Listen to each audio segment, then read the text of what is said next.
Investigadores rusos a finales de los 40 mantuvieron a 5 personas despiertas por 15 días utilizando un estimulante basado en gas. Los tuvieron encerrados en un ambiente sellado para monitorear cuidadosamente el uso de oxígeno, de manera que el gas no los matase, debido a las altas concentraciones de gas. Esto fue antes de que existiera el circuito cerrado, por lo que tuvieron que usar micrófonos y ventanas con grosor de 5 pulgadas para observar a los sujetos. El cuarto estaba lleno de libros, cobijas para dormir, pero ninguna cama, agua corriente, baño y la suficiente cantidad de comida para que los 5 sobrevivieran por un mes. Los sujetos de prueba eran prisioneros políticos y de guerra declarados enemigos del Estado durante la Segunda Guerra Mundial. Todo estuvo bien por los primeros 5 días. Los sujetos rara vez se quejaban después de que, falsamente, se les había prometido su libertad si aceptaban tomar parte de la prueba y no dormir por 30 días.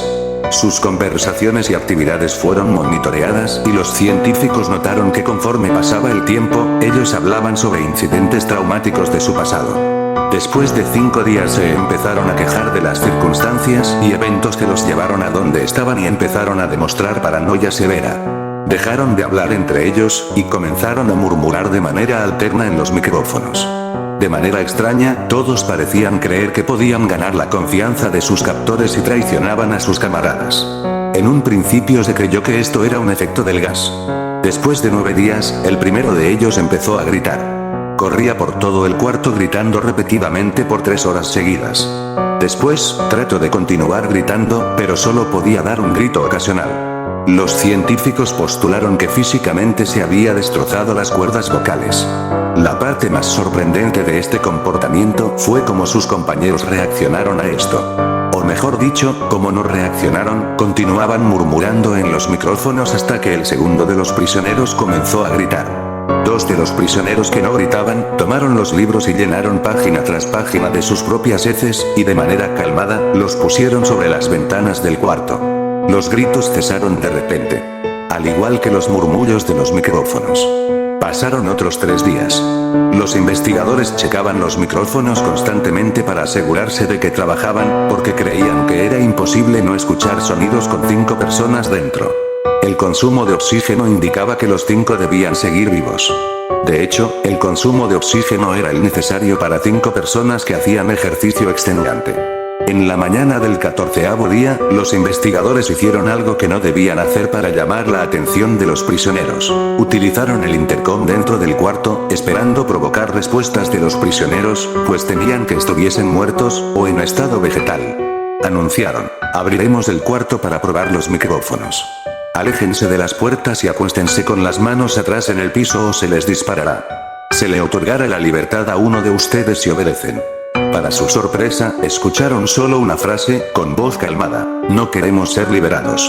Hubo un gran debate entre los investigadores y fuerzas militares que financiaban el proyecto. Sin poder provocar más respuestas utilizando el intercom, finalmente se decidió abrir el cuarto a la medianoche del día número 15. Se limpió el gas del cuarto y se llenó de aire fresco. Inmediatamente, voces de los micrófonos empezaron a objetar. 3 voces diferentes rogaban por la vida de sus seres queridos, que encendieran el gas nuevamente. Se abrió el cuarto para sacar a los prisioneros.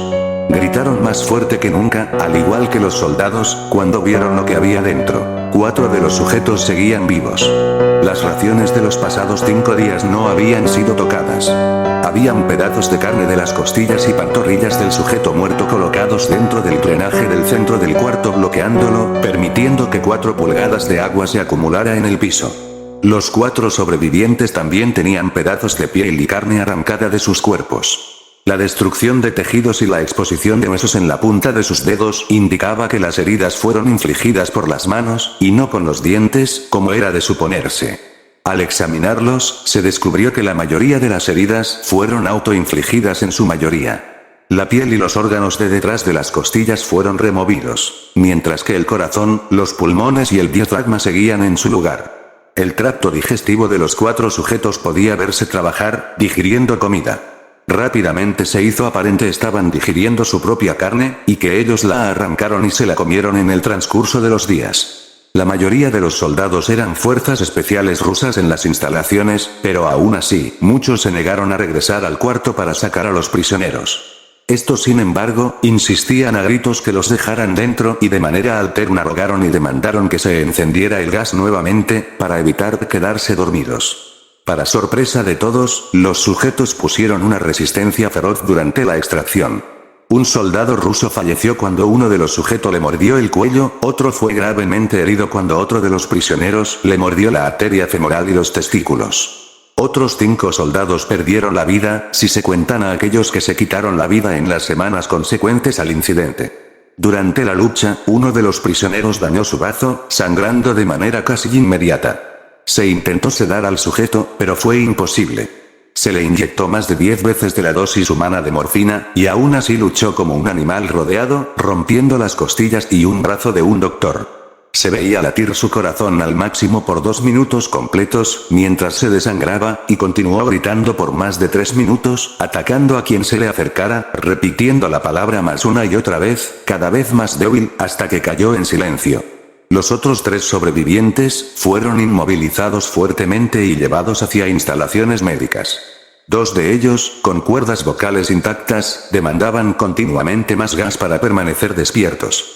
El más herido de los 3, fue llevado al único cuarto de cirugía que había en las instalaciones. En el proceso de su preparación para colocar nuevamente sus órganos en su lugar, se notó que el sujeto era totalmente inmune a los sedantes. Peleó furiosamente cuando el gas anestésico se le estaba colocando.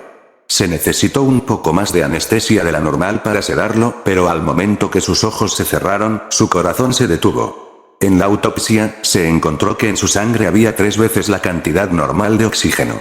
También se rompió 9 huesos en la lucha para no ser controlado. El segundo sobreviviente era el que primero gritó del grupo. Con sus cuerdas vocales destruidas, no pudo objetar la cirugía, y solo reaccionaba agitando violentamente la cabeza en desacuerdo cuando se le administraba el gas anestésico.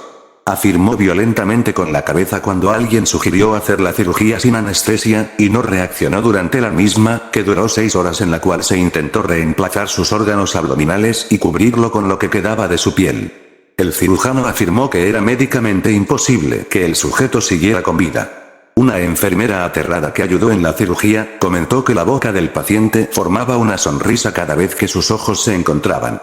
Cuando la cirugía terminó, el sujeto miró al cirujano y empezó a hacer sonidos fuertemente, como tratando de hablar. Asumiendo que esto era de gran importancia, el cirujano le entregó un papel y una pluma, para que el paciente pudiera comunicarse. Sigue cortando, escribió, se le hizo la misma cirugía sin anestesia a los otros 2 sujetos. Se les tuvo que inyectar un paralítico, pues ellos reían constantemente, y le era imposible realizar la operación al cirujano. Una vez paralizados, solo podían interactuar con sus ojos. En el momento en que pudieron hablar nuevamente, exigieron una vez más el gas estimulante. Los investigadores trataron de averiguar por qué se lastimaron de esa forma a sí mismos, y por qué querían el gas nuevamente.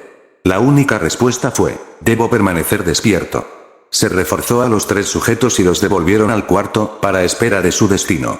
Los investigadores, enfrentando la furia de sus benefactores militares por haber fallado las metas del proyecto, consideraron dar eutanasia a los prisioneros. El comandante, un ex KGB, vio potencial en el proyecto, y en su lugar decidió ver qué pasaría si ponían el gas nuevamente.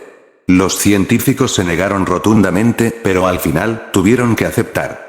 En preparación para ser sellados nuevamente en el cuarto, los prisioneros fueron conectados a un monitor EEG.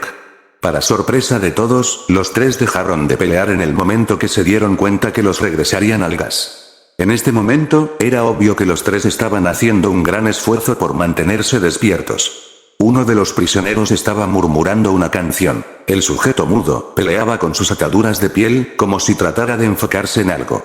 El último sujeto mantenía su cabeza en la almohada, y parpadeaba rápidamente. Siendo este el primero al que se le puso el EEG, la mayoría de los investigadores monitoreaban sus ondas cerebrales con sorpresa. Eran normales la mayor parte del tiempo, aunque algunas veces aparecía una línea recta de manera inexplicable. Parecía que repetidamente sufrían de muerte cerebral. Mientras analizaban los datos, una enfermera notó que los ojos del sujeto se cerraron. Sus ondas cerebrales cambiaron inmediatamente por las de sueño profundo, luego se pusieron rectas, y de manera simultánea, su corazón se detuvo. El único sujeto que quedaba que podía hablar comenzó a gritar para que lo encerraran en ese momento. Sus ondas cerebrales mostraban las líneas rectas del sujeto que acababa de morir por quedarse dormido. El comandante dio la orden de sellar el cuarto con los 2 prisioneros dentro, junto con 3 de los científicos. Uno de los 3, inmediatamente tomó un arma y abrió fuego contra el comandante, matándolo de un tiro entre los ojos. Después apuntó al prisionero mudo, y le voló el cerebro. Apuntó al prisionero que quedaba vivo, mientras que los demás investigadores escaparon del cuarto. No me encerrarán con estas cosas. No contigo. Le gritaba al prisionero que estaba atado al camastro. ¿Qué eres? Demandó. Necesito saber. El prisionero sonrió. ¿Experimento sueño ruso tan fácilmente te has olvidado de mí? El prisionero preguntó. Somos ustedes. Somos la locura que está encerrada en todos ustedes, rogando por libertad en cada momento de tu vida, desde lo más profundo de tu mente animal. Somos aquello de lo que te escondes en tu cama todas las noches. Somos lo que duermes y silencias y paralizas cuando te vas a tu cielo nocturno, donde no te podemos alcanzar. El investigador hizo una pausa.